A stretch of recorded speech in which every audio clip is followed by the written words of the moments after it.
My name's Laura Whitmore. I'm going to be interviewing some of my friends tonight. Echosmith, I think you might have heard of them.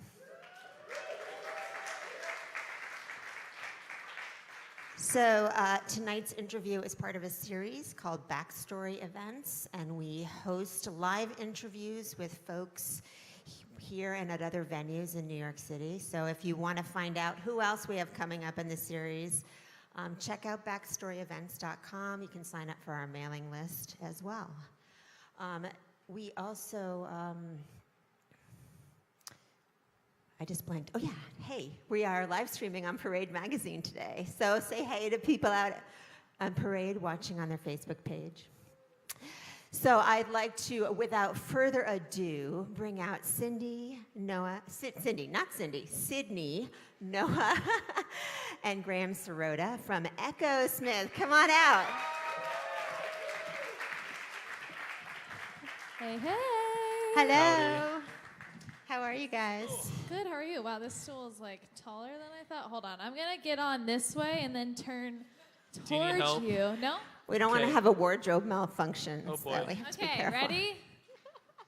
I'm Don't forward now. don't flash the people. She's Try to be multi-talented. modest, guys. It's important. She's very talented. That's right. So, so you guys have been in New York for a few days. What have you been doing? Well, we've had shows around New York. So we did Jones Beach, had a couple days off, and got to just hang out in New York and walk around and eat lots of food. And then we had a show yesterday in Jersey, Homedale. Homedale. All right. So yeah, and then now we're back, and then we're gonna be back again on Friday or Saturday for Arthur I think Ashe both. Yeah. Kids Day. Yeah. So Oh, nice. we keep Yeah. coming back. It's kind of crazy. It's You our must little home. like it here. Oh, we do. Yeah, and we have a lot of things to do here, so that's helpful. You cannot get bored in New York, right, guys? So let's chat about music. You have recently released a single, Over My Head, which is stuck in my head, which is a good thing. Stuck in ya. Yeah. You can replace that word. It's a nice twist on the song. Why don't you share a little bit about the song and what inspired it and sort of that direction that you're going in? Yeah, I mean, that song was really different for us to do because it isn't about something super enjoyable. And it's really just about that feeling that you have when you are having miscommunications or misunderstandings, especially with people that you love, which I think happens a lot more, I'm realizing, than I expected.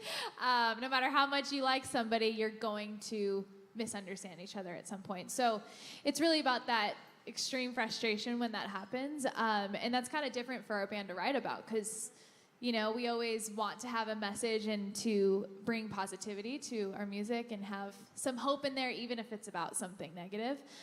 So that's why the bridge is really important to us because it's literally telling that person, tell me what you're thinking because I actually want to understand you and I'm not ditching you because we don't understand each other right now. And a lot of songs and movies are kind of putting out that message, like I'm ghosting you because you wronged me once, or you don't understand me so we can't be friends. So it was really important for us to have that sort of message inside of a song that talks about something like this. And it feels really personal. I think it's very relatable to a lot of different situations, especially depending on the day. Was there like a specific incident that sort of inspired you guys to write that, or? Not necessarily. I mean, as we've been just writing so much for the sophomore album, obviously we've lived a lot of life, and I was like 15-ish, maybe 16 when we wrote and recorded all of our first album, and now I'm 21, so a lot of things have changed, obviously, for all of us. So I think just really experiencing more life and understanding that hard things happen, and there's a lot of pain that happens as you grow up, and there's a lot of growing pains. Obviously, there's a lot of beautiful things in the world, too, but experiencing different aspects of life that you don't really notice when you're 15 gives you more material to write about as you go on. So it kind of was just living more life, and I was like, wow, there's so much more to write about, and this is an example of that. Would you say that that's sort of indicative of where you guys are going creatively with, you know, new material that you're working on? Yeah. I mean, I'd say we're always trying to draw, just from our experience, and we've grown a lot in the past few years, and we're just trying to keep that going, obviously as people, but also kind of infusing that with our creative sides as well. And that, I think creates the best art, and that's, that's our job. So we got to try to make, the best music we can. So your first album was like a crazy, great success. Yay. Go team. Go team. Have you felt pressure to sort of follow up on that, and has that influenced, what you've done creatively? Yeah, I mean, it definitely gives you a different perspective when you're writing and recording songs, when you have had success. I mean, we're so blessed to be able to say that we have that pressure. Even though sometimes it's a little overwhelming, you kind of just have to literally tell yourself, don't think about that and just write from the heart. And really, I mean, it sounds cheesy, but it's true. Because if you're just gonna go try to write a hit song, it's probably not gonna work. And if it does, it feels ingenuine, and you can tell that it's someone just trying to write another hit song, and it'll do great for a second, but it won't last as long maybe. So we just have to keep mentally telling ourselves to forget about the whole writing a catchy song. Of course, that's awesome. But I think the best songs are written when you're writing from real experiences like we talked about, and really just writing what comes out naturally. And there's gonna be great songs and bad songs that come out naturally, and you kind of just have to weed through those. That's why it's important to write a lot. But yeah, I mean, we definitely have felt some pressure, but if anything, we're just more grateful to have more of a platform now than when we released our first album. Right. And have you felt, so as you're maturing and evolving, have you... So mature now. Have you... Oh, boy. Have you felt support from your fans, or any pushback as you sort of grow into, a new creative space? Things have been pretty positive, which is always Thanks, nice. guys. Yeah, you guys are cool. You're like, hey. I mean, I think, from the start of, Echosmith, Cool Kids and Talking Dreams and all that, I think we always just tried to kind of put out that we are a band that cares about portraying who we are and our experience kind of just as human beings, as people. And we're just trying to carry that on. I think as long as we stick to that, people should be nice about it, I mean, I don't go through YouTube comments too much. That's probably people where... are mean on YouTube. That's where scary things happen. Don't read YouTube comments. Yeah. Now you're all going to go home and read YouTube comments. Yeah, read comments on Cool Kids, and they're like, you should die. And I'm like, I don't want to die. It gets violent. It's terrifying. They get very extreme and really irrelevant. But what thankfully... does it have to do with anything? I know.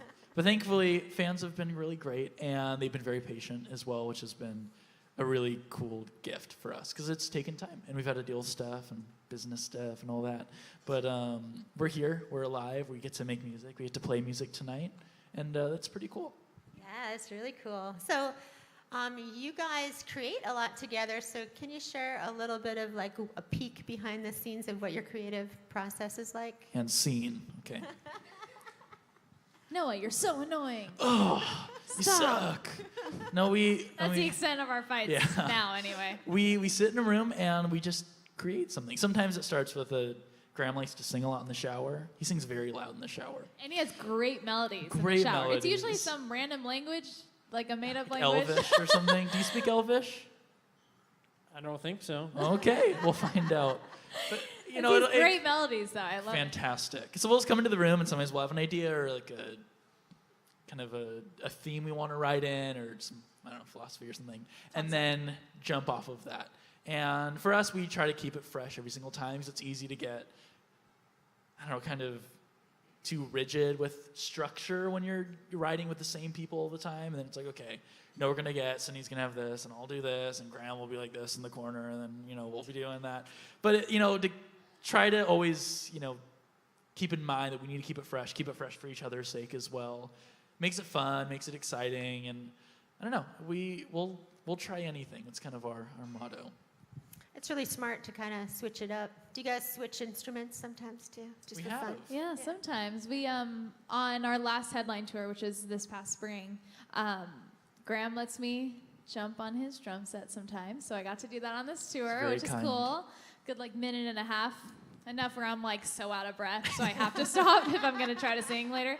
I don't know how you do it. But anyway, so sometimes I'll hop on his drums or, play guitar or whatever, just to mix it up. And Noah plays keys a lot too, and so do I. So we kind of just switch off and run around, I don't play bass. I suck. My hands are just too small. She can't hit the first fret. Yeah, It's I'm very like, sad. I can't do anything with these short fingers. Tiny fingers. But yeah, so we switch around a bit, and Noah's been singing more, and we have little moments that we'll probably show in a little bit, where Noah has his like solo.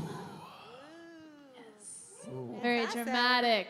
Oh boy. Yeah, that's what everyone does. They all like scream when he starts singing. I'm like, Oh, it's a big highlight. yeah. They like me more than you. What can I say? They're I'm just used to me. popular. They're like, well, duh, she sings, I guess. You know, I'm used to it. Ugh. So you guys have, I mean, you had this great EP come out a few months ago, and share a little bit about that and what your sort of vision was and why an EP and kind of what happened there. Yeah, I mean, it's long story short. We've been working on new music for a long time, and pretty much since 2016. And we have written and recorded so many songs and done new